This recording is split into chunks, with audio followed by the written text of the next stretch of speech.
Good evening and welcome to a special edition of Tucker Carlson Tonight. I'm Lara Logan in for Tucker. The Occupational Safety and Health Administration, or OSHA, was established in the 1970s to inspect workplaces and establish standards to prevent industrial accidents. But starting this summer, the Biden administration gave OSHA a new role. Joe Biden told OSHA to start hiding information from the public to promote the COVID vaccine. Until this summer, OSHA required employers to retain records of any worker who suffered a serious side effect from the vaccine. Then in June, OSHA's guidance suddenly changed to this, quote, OSHA will not enforce federal recording requirements that require any employers to record worker side effects from COVID-19 vaccination. That was a major change, especially since we're still learning so much about these vaccines and their possible side effects. Just hours ago, for example, The Telegraph in Britain reported that, quote, teenage boys are 6 times more likely to suffer from heart problems from the vaccine than be hospitalized from COVID-19. And in Israel, where more than 80% of adults are vaccinated, COVID cases are spiking. Israel now has one of the world's highest daily infection rates. So what explains that? In his remarks to the nation, Joe Biden didn't answer that. Instead, he put OSHA, the same agency that's been hiding evidence of vaccine side effects, in charge of forcing millions of Americans to take the COVID vaccine. Joe Biden didn't even bother to ask Congress. He said the new mandate is justified because COVID is a, quote, emergency. Then he walked away without taking questions once again. But let's look at the facts. On average, more than 98% of COVID-19 patients in the United States survive. That number is well over 99% for every age group, except for the very elderly, whether they're vaccinated or not. Meanwhile, we know that millions of Americans have natural immunity from previous COVID infections. Studies show they have far greater protection than the vaccine can provide. Tony Fauci was just asked about this on CNN. If people have natural immunity, why do they need the vaccine? He couldn't answer. As we talk about vaccine mandates, I get calls all the time. People say, I've already had COVID, I'm protected, and now the study says maybe even more protected than the vaccine alone. Should they also get the vaccine? How do you make the case to them? You know, that's a really good point, Sanjay. I don't have a really firm answer for you on that. That's something that we're going to have to discuss regarding the durability of the response. Discuss the durability of the response. I don't have a firm answer for you on that. So why are we forcing people with natural immunity to take the shot? For that matter, why are illegal immigrants exempt from Joe Biden's order? The Biden administration won't answer those questions either. Of course, our media is fine with all of this. So today, President Joe Biden announced some mandates that he hopes will free the rest of us from this pandemic and try to move more people to get the vaccine, to do the right thing. You know what? Good for President Biden. Of course, the federal government can mandate basic health and safety regulations. Well, I 1,000% agree with President Biden on this. He and his administration, his political advisors, understand they are on the right side of both the politics and the substance here. They need to get COVID under control, and it is not contained right now. And so I think that he should approach this with an iron fist. And I think that the overwhelming majority of the country is going to be deeply appreciative of somebody standing up at long last and saying to the small minority of nuts in this country, enough. Yeah, I think I 100% agree. The small minority of nuts, iron fist. Meanwhile, the doctors on CNN and MSNBC are insisting that Joe Biden's new mandate doesn't go far enough. I don't think the president went far enough. I was hoping that he would ban travel by unvaccinated people beginning in November. I also thought the president should have embraced a digital, difficult to counterfeit verification system There's more mandates I wish he would have given. I think mandating vaccines for air travel, train travel, or interstate bus travel would also be important. I don't think it goes far enough. I actually think that what Zeke said about interstate travel was exactly right. I will say he didn't go far enough. If you had, I would have loved to have seen him, but I know it was a step too far to have a domestic travel mandate for vaccination. The problem is that as a legal matter, this just isn't true. The Supreme Court has ruled repeatedly that the right to travel is protected by the Constitution. And there's a bigger issue here. Not long ago, our public health establishment said that vaccine mandates would never happen. A year ago, Tony Fauci called the idea a conspiracy theory. Never heard that one before, right? Quote, if someone refuses the vaccine in the general public, then there's nothing you can do about that, Fauci said. You cannot force someone to take a vaccine. Only now, Tony Fauci endorses mandatory vaccines for everyone, including children. Things are changing so quickly that Kamala Harris can't seem to keep up. Here she's reading the old talking points yesterday. Needless to say, the right of women to make decisions about their own bodies is not negotiable. The right of women to make decisions about their own bodies is their decision. It is their body. As Kamala Harris was saying that, Joe Biden was announcing his vaccine mandate for millions of Americans. Fortunately, some Republicans are resisting this. J.D. Vance, for example, he's calling for civil disobedience. The Republican National Committee and several state governors are filing lawsuits. So where will all of this lead? We'll get reaction from Matt Finn. None of the Biden administration's mandates are going to distract us from covering the debacle in Afghanistan. Recently, the Pentagon claimed it killed an ISIS target near Kabul's airport. Now we're learning what really happened. Fox's Matt Finn has that story. Laura, a New York Times investigation says the last known missile fired by the United States in the Afghan war on August 29th, which the Biden administration called a righteous strike, might have actually killed 10 innocent people, including 7 children and a U.S. aid worker. The shocking report basically shows step-by-step video of Zamario Mahdi reportedly loading canisters of water into his trunk to bring to his family. The U.S. military was surveilling the man and thought those jugs of water could be explosives and that Ahmadi was communicating with ISIS. So the U.S. launched a Hellfire missile, obliterating the man's car in his driveway in a dense residential neighborhood.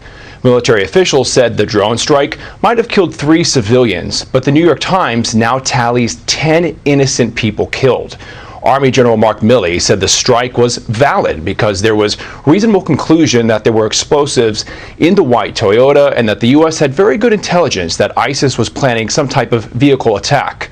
But the New York Times reports it spoke to witnesses on the ground who say Mr. Ahmadi had multiple passengers in his car that day that denied loading or seeing any explosives, and that Ahmadi was not related to ISIS. Ahmadi had worked as an electrical engineer since 2006 for a California-based aid and lobbying group. Ahmadi's family insists he was innocent and applied for a refugee settlement here in the United States. Laura, we will keep you updated on this developing story. Thank you so much for that, Matt. It's incredible that the NSA has to guess instead of just reading their intercepts, right? Should know if someone's talking to ISIS or not. The Biden administration, they haven't just lied about that drone strike.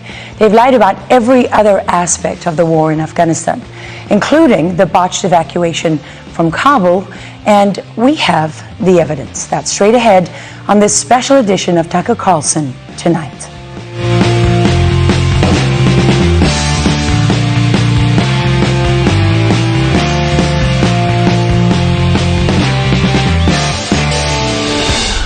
Welcome back to a special edition of Tucker Carlson tonight.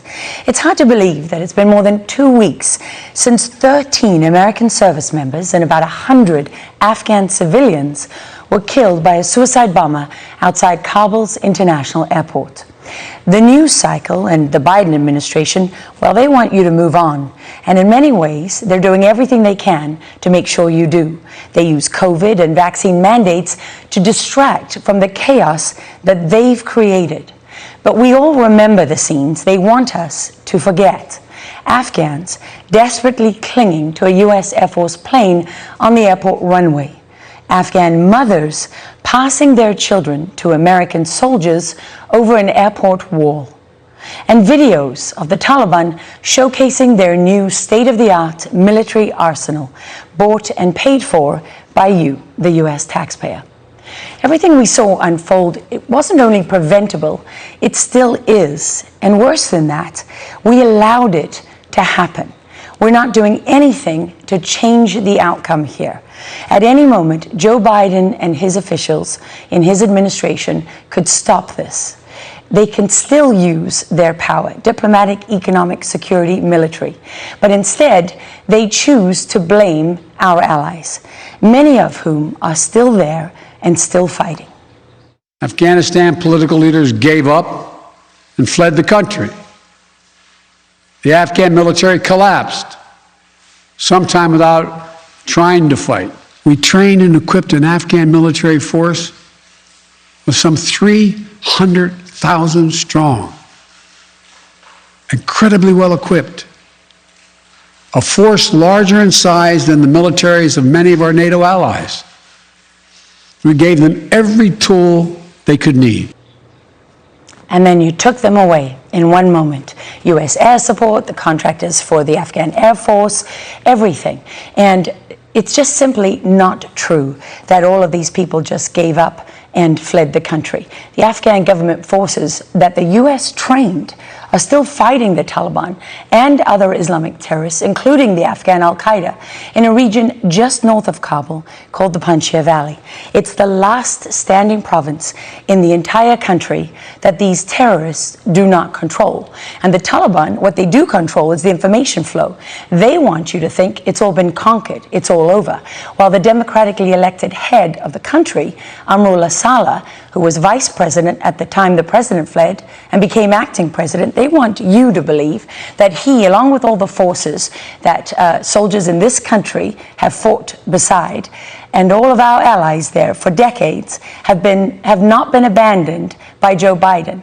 They're there continuing to fight the Islamic terrorists who were responsible for 9/11 with no help from the U.S. at all, while the enemy they face is supported by their allies, Pakistan, China, Iran, and others. So while our senior military leaders at home question their will, they have been abandoned. The Afghan security forces had the capacity, and by that I mean they had the training, the size, the capability to defend their country.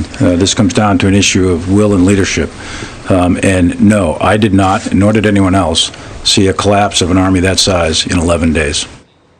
Will and leadership. It's interesting, curious to see if General Milley actually knows what either of those things mean. Because not only did we abandon our allies, the U.S. is actively working with their enemy, which until a very short time ago was our enemy too. The Taliban, if you consider what Secretary of State Anthony Blinken said just a few days ago, is now our best friend on the eve of the 20th anniversary of 9/11.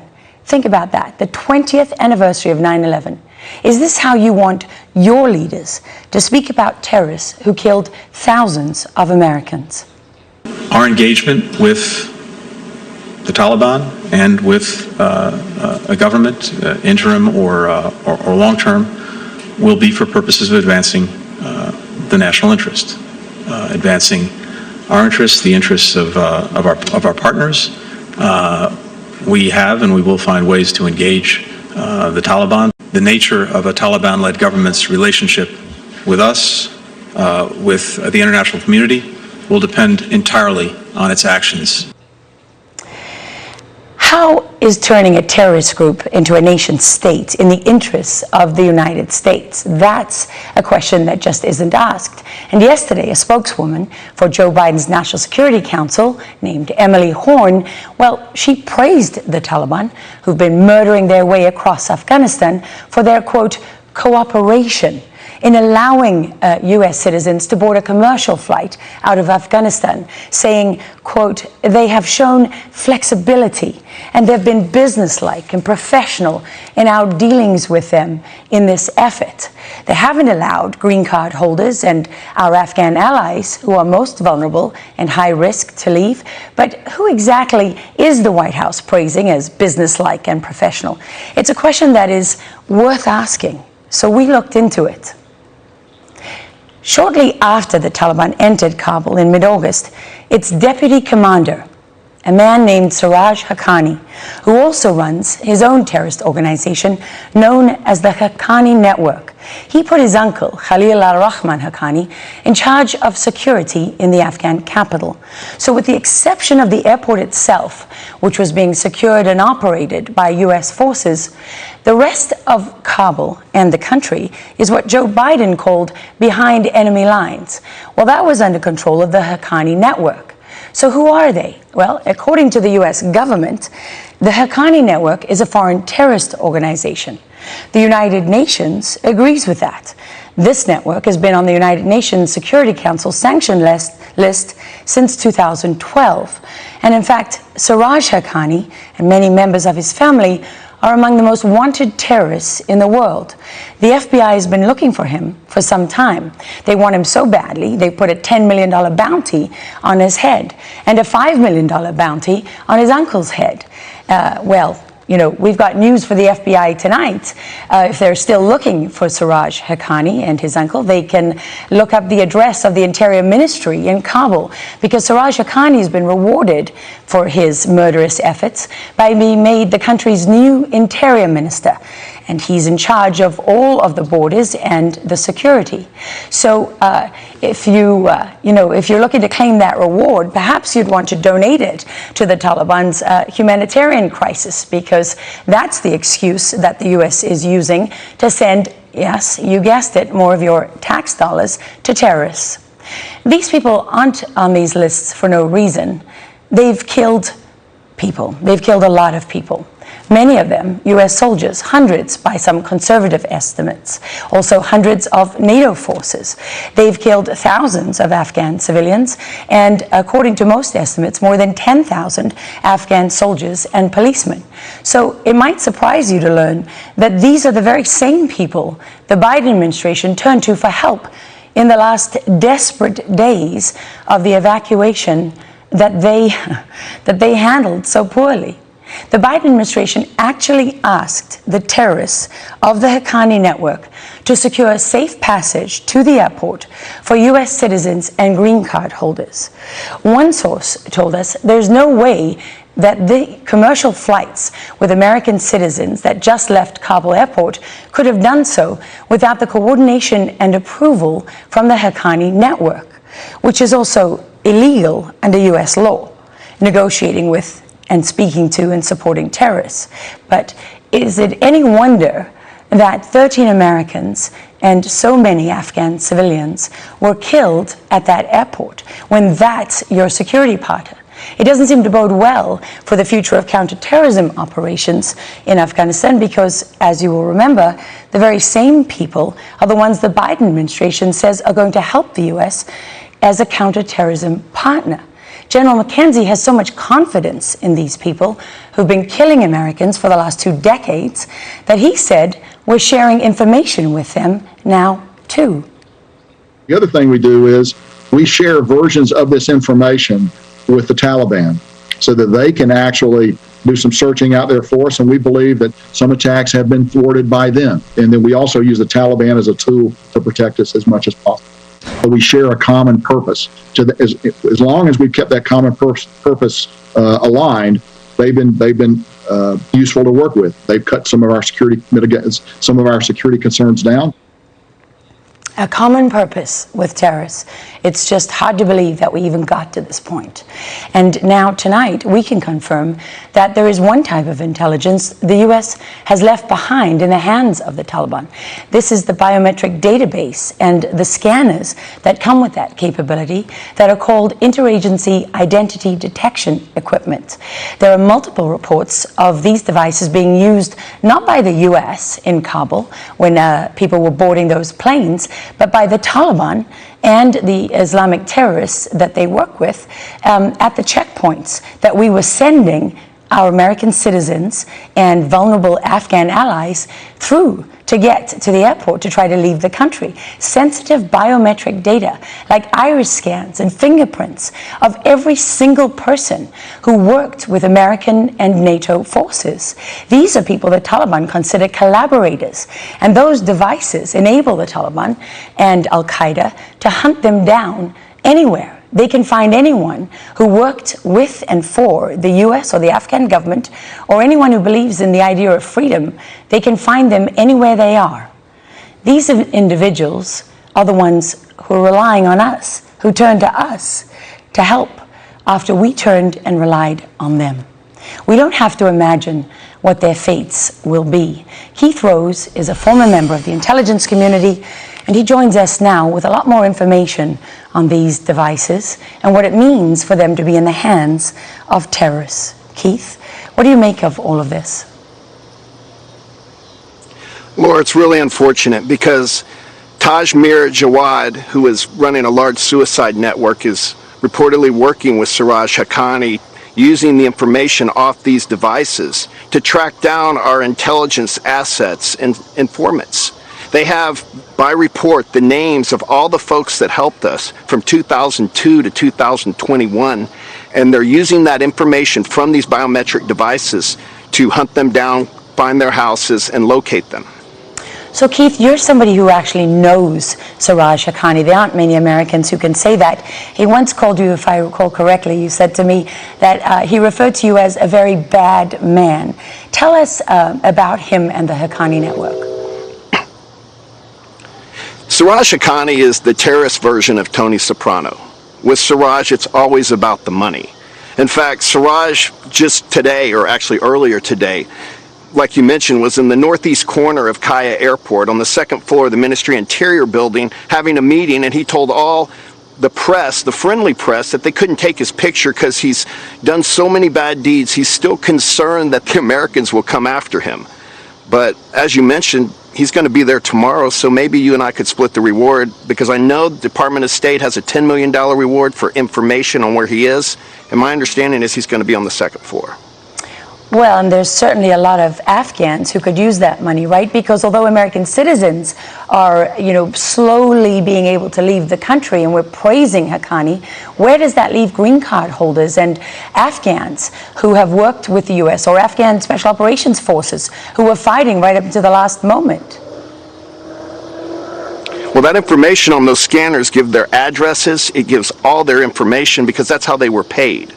So these folks are hiding, and the fact that the State Department and the military are working with the Haqqanis to, quote, screen or vet the manifests is ludicrous. I mean, anyone that Siraj Haqqani would pass through, we know doesn't need to leave the country because they're safe. And anyone he wouldn't pass through, he's going to be hunting, and we've given him the information. How, you've spent a lot of time in Afghanistan. How insane is it to you and many other members of the Special Operations community and the armed forces that the U.S. is actually saying things with a straight face, like we're going to work with Haqqani and the Taliban to hunt out terrorists in Afghanistan? It's like they're living in an alternate universe. As you and I both know, there's a lot of good people trying to help folks get out of Afghanistan, while our military leaders and our intelligence community leaders and our political leaders are saying we're going to work with these terrorists that we have been working against our entire time in Afghanistan to help the people that helped us find them leave. It doesn't make any sense. Keith, thank you so much for that. I know that you are as concerned as many others about the Afghans still fighting in the Panjshir Valley, and thank you so much for being with us tonight. Rick Santorum just spoke to Tucker about the biggest challenges he's faced in his life and how he got through it. It's a story you haven't heard anywhere else. That must-watch interview is straight ahead on this special edition of Tucker Carlson Tonight. And right now on TuckerCarlson.com, you can still order a signed copy of The Long Slide.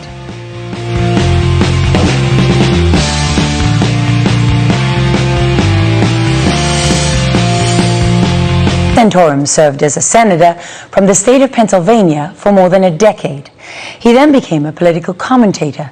Tucker recently spoke to Rick Santorum for a brand new episode of Tucker Carlson Today. But the conversation wasn't just about politics.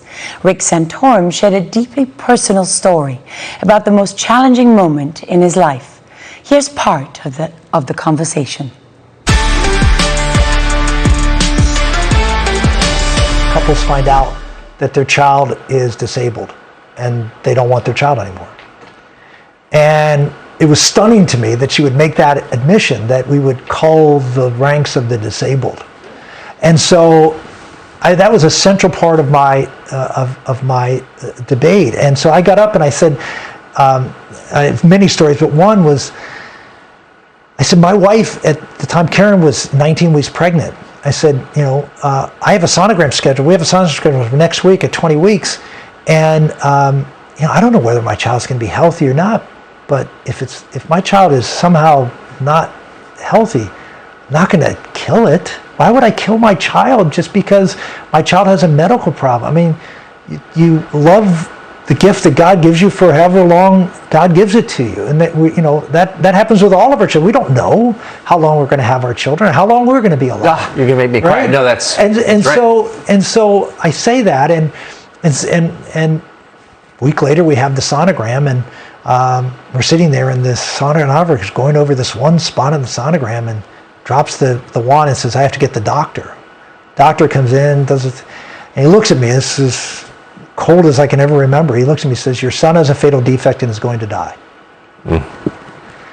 And so this was during my time where I'm sort of growing in my faith and having this experience that I talked to you about, finding the Lord, taking on this great, what I thought was an important moral cause for the country. And then boom, and I remember having this conversation with God and said, here I am trying to follow your path, and you take my son? And so it was devastating. We did everything we could to try to save his life. We went up to Children's Hospital in Philadelphia and had intrauterine surgery to try to fix the problem.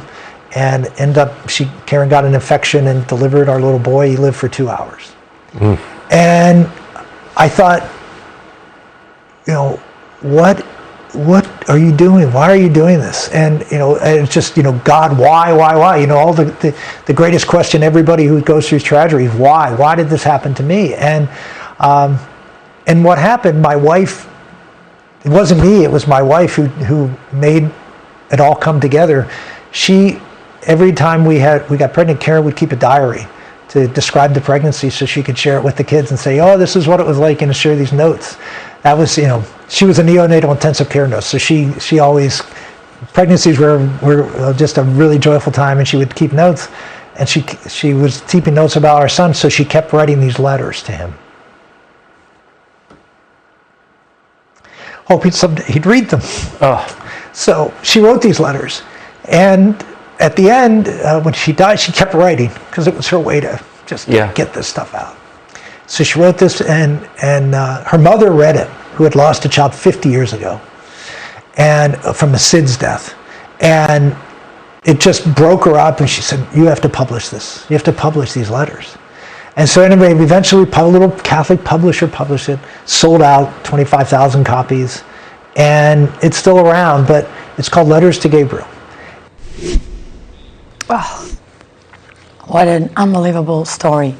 And you can watch Tucker's full interview with Rick Santorum on Tucker Carlson Today by going to foxnation.com. What an amazing show that Tucker has there.